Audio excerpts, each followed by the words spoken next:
antes de falar do acoplamento de pressão-velocidade em si, como uma revisão e para tentar dar um gancho, tá?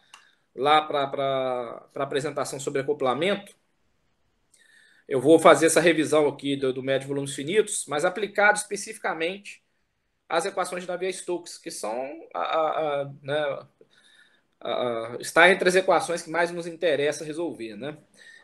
Então, fazer o que a gente fez lá para a equação geral, tá? Só que aqui para as equações de Navier-Stokes especificamente e mais especificamente trazendo alguns pontos, né? Como já mostrando ali, por exemplo, de maneira bem rápida, né? Bem objetiva, né? Como a aplicação do método TVD, tá? E também aplicação, por exemplo, já de correção de Skillnes, né? Que normalmente não é passada, né? Onde ela entra. Eu passo também uma referência para vocês darem uma olhada de um pequeno estudo que a gente fez no passado. Então, vamos lá. Dando para todo mundo ver aí, né? Tá, isso aqui foi um rascunho, né? Nem é uma apresentação que está no curso nosso da Wiki. Isso foi um pequeno rascunho que eu fiz, tá? E deixei registrado aí nessa apresentaçãozinha para depois até a gente incorporar lá nas nossas apresentações, tá? Então a gente vai falar aqui especificamente da discretização das equações de Navier-Stokes, equação de continuidade e equação de continuidade de movimentos, continuidade e quantidade de movimento para fluidos incompressíveis, tá? E só uma curiosidade, não sei se é uma curiosidade, né, mas só uma nota, né? A gente tende a chamar essa equação de Navier-Stokes, mas pelo menos até onde eu sei, né, a rigor, a equação de baixo é a equação de Navier-Stokes, não só a densidade, mas também viscosidade é constante, tá? E né, quando a viscosidade é constante, né, a viscosidade cinemática que sai aqui do termo difusivo, tá? O que você vai ver aqui é que um desses termos aqui vai aparecer a equação, o divergente da velocidade, que é nulo, no caso dos cômetros incompressíveis, e, portanto, a equação de quantidade de movimento simplifica para essa forma aqui, com o Laplaciano da velocidade, certo? Viscosidade vezes o Laplaciano da velocidade. E essa equação aqui, com a quantidade de movimento, né, acredito eu que são o que deve se chamar de Navier-Stokes, né? E a gente vai trabalhar em cima dessa segunda equação aqui, que é um pouco mais simples, tá? Do que a anterior. Primeira coisa que a gente. Vai, vai, vai. Gente, desculpa aí, mas vai ter que ser assim. Esses bichinhos não tem jeito, não. Primeira coisa que a gente vai fazer aqui é uma aproximação, tá? Uma aproximação, uma linearização do termo do produto diádico do termo convectivo, uma linearização bem mais simples, tá?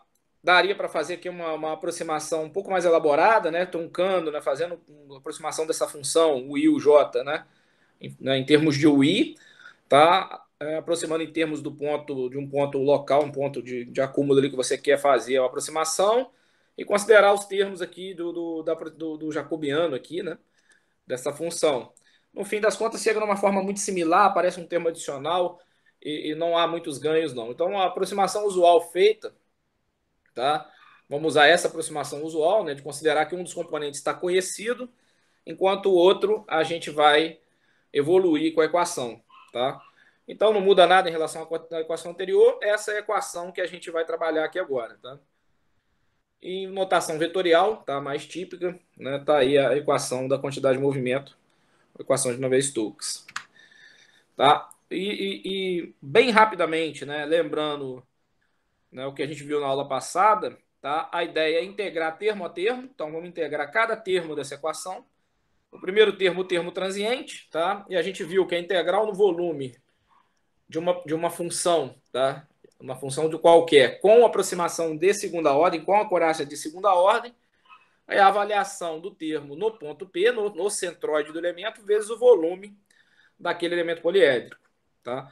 Então, a integração do operador transiente em um volume VP fixo é a derivada da velocidade em relação ao tempo naquele ponto, vezes o volume daquele elemento poliédrico. Naquele ponto, o centroide do elemento.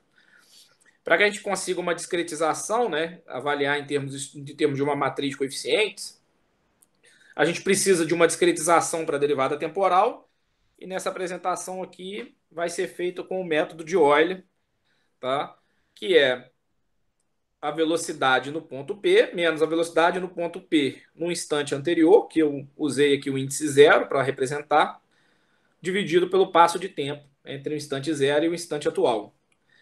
Tá? Como a gente viu na última aula, né, vai ter uma contribuição na diagonal da matriz, Vp sobre ΔT, e uma contribuição no vetor independente, o P0, Vp sobre ΔT. Acho que até aqui nenhuma dúvida, né? Se alguém tiver alguma dúvida, levanta a mãozinha aí. A gente passa então para o operador convectivo, tá? E como a gente viu lá, né, a integral no volume do divergente, né, desse campo vetorial, tá? Desculpa, desse campo tensorial no caso, né, que isso aqui vai dar um tensor.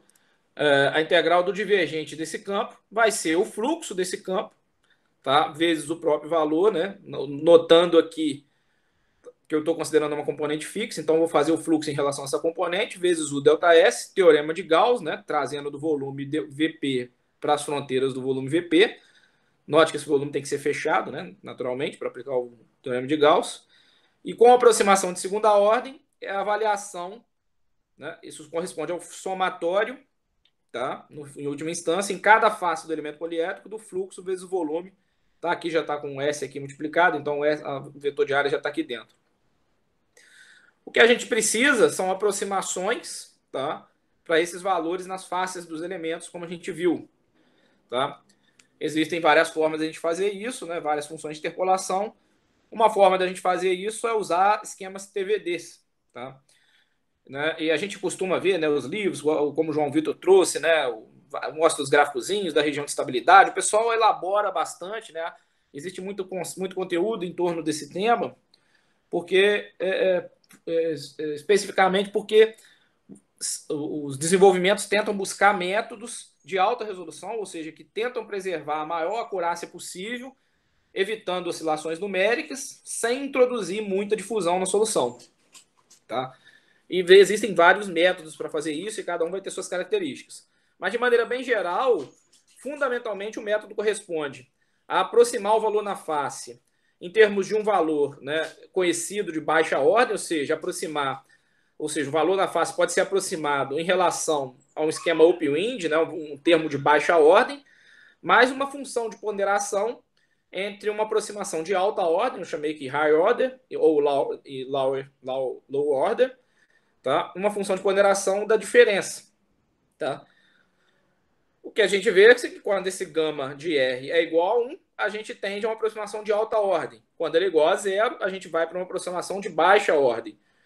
Qualquer coisa entre esses dois caras, você não sabe exatamente qual é a acurácia, mas o que você deseja é que a aproximação resultante se aproxime o máximo possível da solução de referência que você deseja, com a acurácia de segunda ordem, que seria o limite nesse caso, que é definida pela aproximação de alta ordem. Tá? A aproximação de baixa ordem, né, o LO, normalmente é feito um esquema tipo upwind, pode ser feito um esquema tipo upwind ou downwind, no caso aqui está expresso aqui um esquema upwind, né? Tá? E o esquema de alta ordem, você pode pegar, por exemplo, uma aproximação linear, certo? Aqui, já destacando,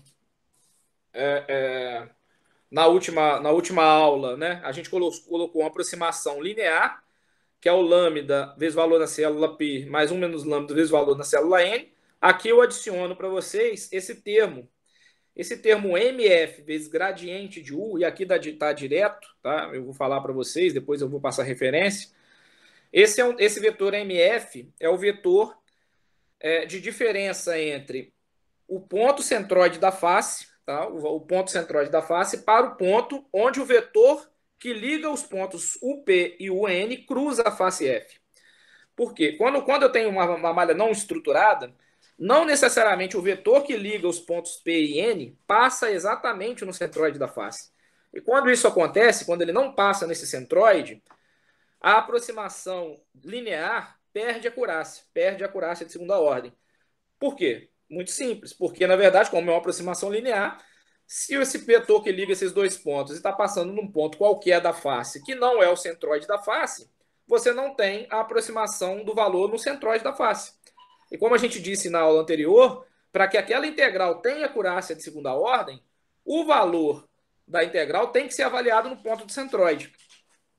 Só um minutinho, pessoal. Essa coisa é sua.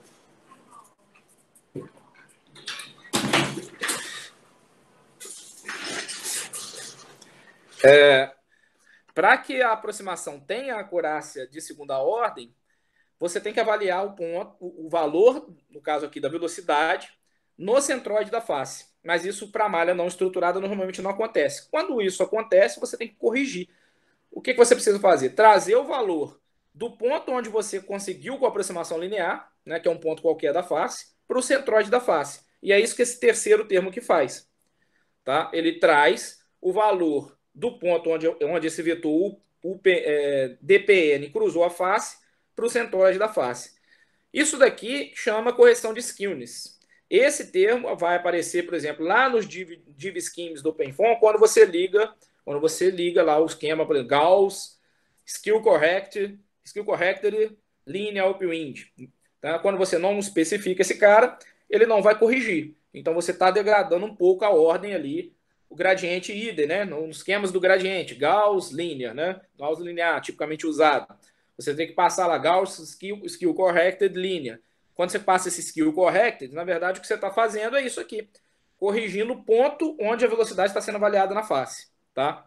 Então aqui já fica destacado que a aproximação a rigor, a aproximação de segunda ordem, high order, ela não, esses primeiros dois termos, eles perdem a acurácia de segunda ordem se você não corrige o skewness na malha, que é esse termo aqui. Depois eu vou passar um artigozinho que a gente publicou no Codebem há muito tempo atrás, que trata exatamente dessa questão e lá mostra os erros que aparecem. O fluxo, né, está avaliado na face, vai ser avaliado pela mesma aproximação, né? Na verdade, vai ser o que vai ser aplicado, a propriedade em si, né, também está sendo aplicado ao fluxo, né? Depende do valor na face. E lambda por definição e dfn por dpn. Note que só por curiosidade, né, essa aproximação linear vem, na verdade, da mesma postulação de variação das funções que a gente colocou lá nos primeiros slides da outra aula, né? É uma aproximação de uma série de Taylor truncado no segundo termo. Tá? Rearranjando, você chega nesse cara. Alguma dúvida até aqui, pessoal? Tranquilo? Então, beleza. Então, pessoal, na essência, de maneira geral, o TVD é essa equaçãozinha aqui. Tá? Eu estou passando o mouse, vocês estão vendo meu mouse aí, gente? Sim, eu estou vendo. Tô vendo sim. Eu estou assumindo que vocês estão vendo o mouse aí, mas se não estiver vendo, eu estou indicando a equação. Tá? Então, TVD é essa equação. O que diferencia um método do outro é a função TVD que a gente vai ligar. Tá? Então, aqui no próximo slide, para ilustrar, se o gama de R for 0, nós estamos falando do esquema upwind. Se o gama de R for 1, se a função é igual a 1, nós estamos falando do CDS. Se o gama de R é 3 mais R sobre 4, nós estamos falando do quick. E aqui entra as funções TVD, né? Alguns exemplos aqui bem conhecidos por vocês, né? A função mimod, tá? Que é o máximo entre 0, note. Se esse R é negativo, ele vai tender para um upwind. Se esse R é qualquer valor positivo, ele vai tender para R. Se o R é maior que 1, ele vai tender para o CDS. Se o R é negativo, é upwind. Se o R é maior que 1, é CDS. Qualquer valor entre 0 e 1 vai ser o valor de R que vai ser usado, né? Ou seja, gama de R igual a R para R entre 0 e 1. A função Van Lie, R mais módulo de R divide por 1 mais módulo de R. A função Muskell, essa expressão. Tá? Então, dependendo da função que você vai usar, define o método que você está usando. Isso é o TVD, gente. Tem alguma dúvida? Assim? Claro que aqui está de maneira muito direta, não está se discutindo aspectos teóricos do desenvolvimento dessas funções.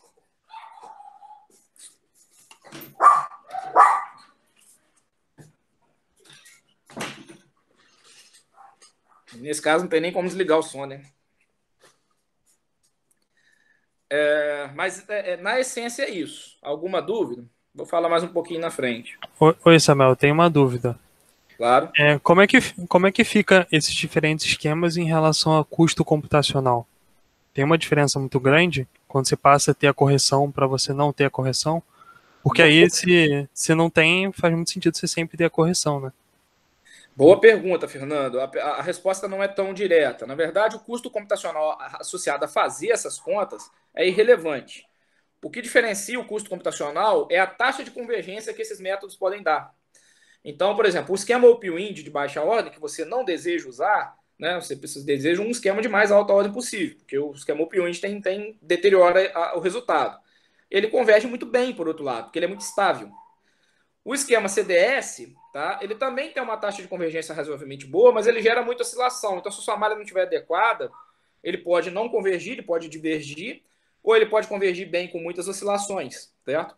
Então, o que vai diferenciar o custo computacional na essência não é a quantidade de operações de ponto flutuante que vai ser feita, mas sim como o algoritmo vai se comportar em relação ao método ou outro. Então, por exemplo, falando de boas práticas, né, que é o que a gente está querendo falar nesse curso, você vê que, por exemplo, o esquema Limited Linear do OpenFOAM, ele é muito acurado, ele é um dos mais acurados dos TVDs que existem lá no OpenFOAM, só que, por outro lado, para soluções estacionárias, ele deixa o resíduo muito oscilatório. Então, um Simple FOAM da vida converge muito mal com ele. Tende a ter uma convergência mais lenta e, portanto, o custo computacional fica maior porque ele demora mais a convergir. Já, por exemplo, o Linear Upwind, que na verdade é um NVD, né, não é nem um TVD, ele tende a dar taxas de convergência um pouco melhores. Então, ele tende a convergir com boa acurácia, mas com maior taxa de convergência. Então, ele tende a dar solução mais rápida nesse sentido. Então, a resposta depende, na verdade, um pouco também da ligação do algoritmo de solução que você está resolvendo. Não é uma coisa muito isolada, entendeu?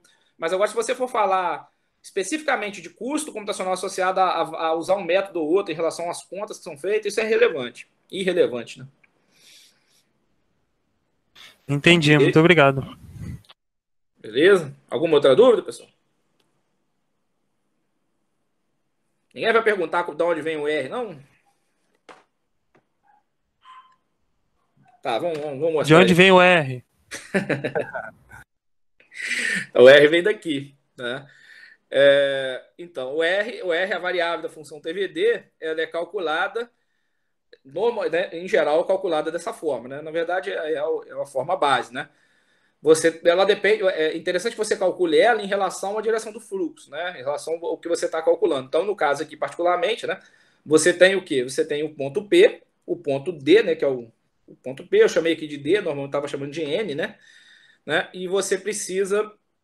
É assim que ela é calculada. Você tem um ponto U aqui, né? O P menos o valor num ponto U, né? O D menos o valor no ponto P, tá? Então é P menos U, D menos U, sobre D menos U.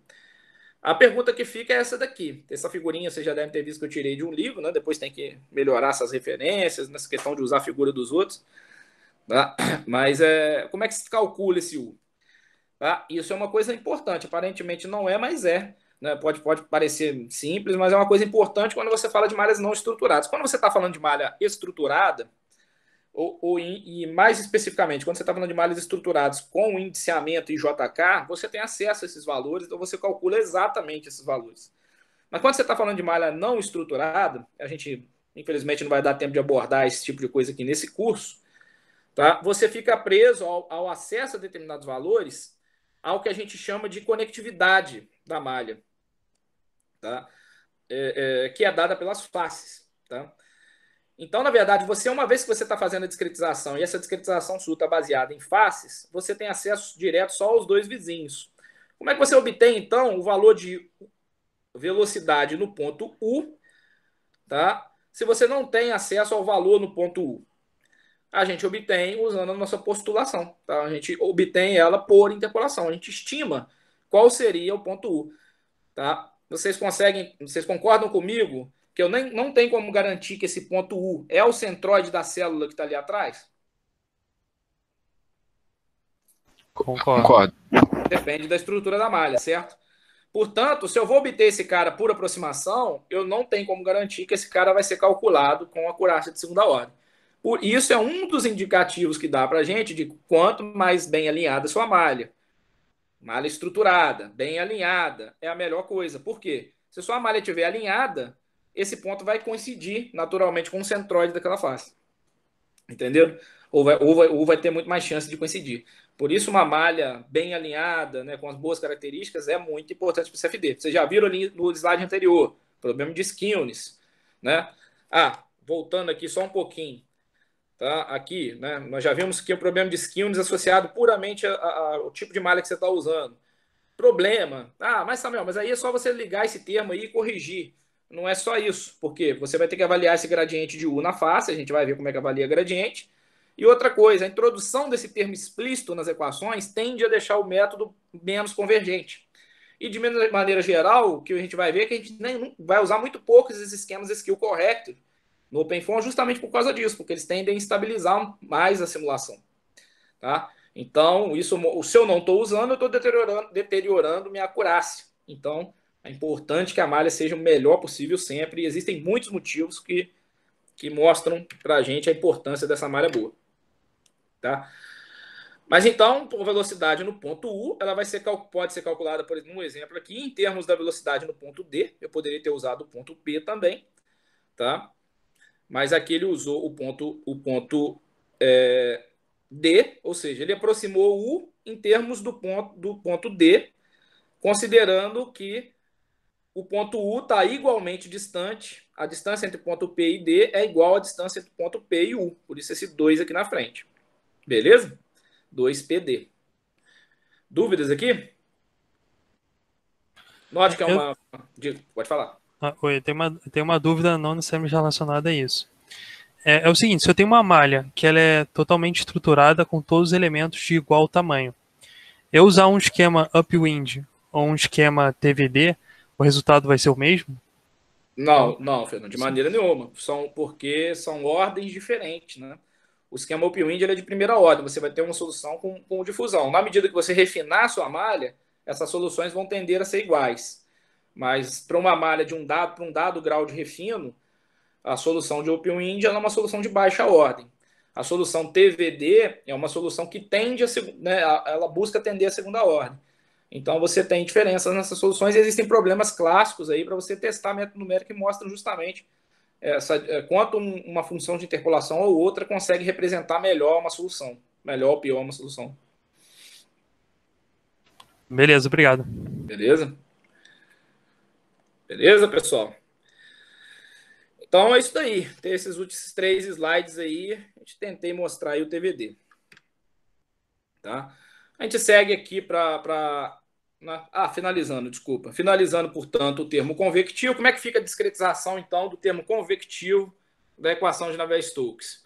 A integral no volume desse cara vai ser somatório. Primeira parte aqui, ó, fluxo avaliado na face, 1 mais função DVD, 1 menos gama, vezes o P. Note que esse termo aqui associado ao P vai contribuir na diagonal principal. Beleza? Então, somatório contribuindo na diagonal principal da matriz de coeficiente A. Você vai ter um termo aqui em UN, que é 1 menos gama, função TVD, UN. Então, você vai ter contribuições fora da diagonal, associada a cada um dos vizinhos, N da face F. Beleza? E vai ter uma contribuição. Olha aqui, olha onde aparece a correção de skewness. Se você ligar o skill correct, onde ela vai aparecer? Vai aparecer aqui no vetorzinho B. Tá? Explicitamente. E a gente sabe que esquemas explícitos tendem a aumentar a rigidez de sistemas dinâmicos. Ok? Então tá aí, discretização do operador convectivo de quantidade de movimento da equação da Navier-Stokes, considerando função TVD e correção de skewness. Samuel, Diga. tem uma pergunta em relação a aumentar a rigidez de sistemas dinâmicos. Isso significa que o sistema vai ficar mais difícil de ser resolvido, ficando mais instável, ou que vai precisar de mais... eu acho que acaba sendo a mesma coisa. Vai precisar de mais iterações para ele convergir. Excelente pergunta, Pedro, porque se a gente estiver falando de solvo estacionário, então a palavra dinâmico não cai bem aqui, né? Acho que talvez, não sei se você pensou nisso, mas quando a gente está falando de transiente, maior rigidez significa que o sistema é mais dependente de passo de tempo. Ou seja, você tem que reduzir mais seu passo de tempo para você garantir convergência e estabilidade. Tá? Então, um esquema totalmente explícito, ele é completamente limitado ao passo de tempo. Tá? E num sistema estacionário, na verdade, quase muito similar a questão, né? Porque, na verdade, como você está no esquema iterativo, né? Tipo segregado, esquema iterativo, você vê que as relaxações controlam, né, a evolução das iterações, né, a convergência das iterações. Então, quanto mais rígido o sistema mais você precisa relaxar em última instância. Você acaba ficando mais dependente de relaxações. Certo? Isso não é interessante, né? Porque quanto mais relaxado, menor é a taxa de convergência, né? E eventualmente você relaxar demais, você na verdade você acaba pode até ter convergências fictícias, né? Então você tornar mais rígido significa tornar mais dependente de passo de tempo e mais dependente de relaxações, no caso de subsegregados. Entendi. Pô, entendi. Legal. Obrigado, Samuel. Beleza? O gradiente, tá? A gente já fez, isso eu vou passar bem rapidinho, tá? Então é a mesma coisa, né? Trocando φ por P. Então a somatom, como é que avalia o gradiente de P usando o método de Gauss? Tá? Poderia ser o least squares, que a gente falou na última aula, tá? Aqui só o adendo que eu faço é a aproximação linear. Novamente, se você quer a acurácia de segunda ordem, você deveria considerar uma correção associada ao skewness da malha. Ok?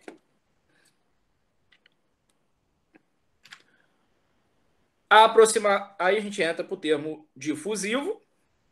O termo difusivo, né? Mesma coisa. Então, a integral em VP.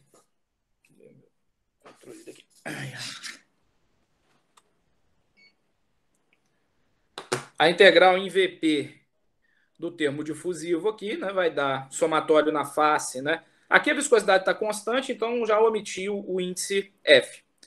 Tá? Então, você precisa calcular, em última instância, a projeção do gradiente de U em cima do vetor S, ou vice-versa.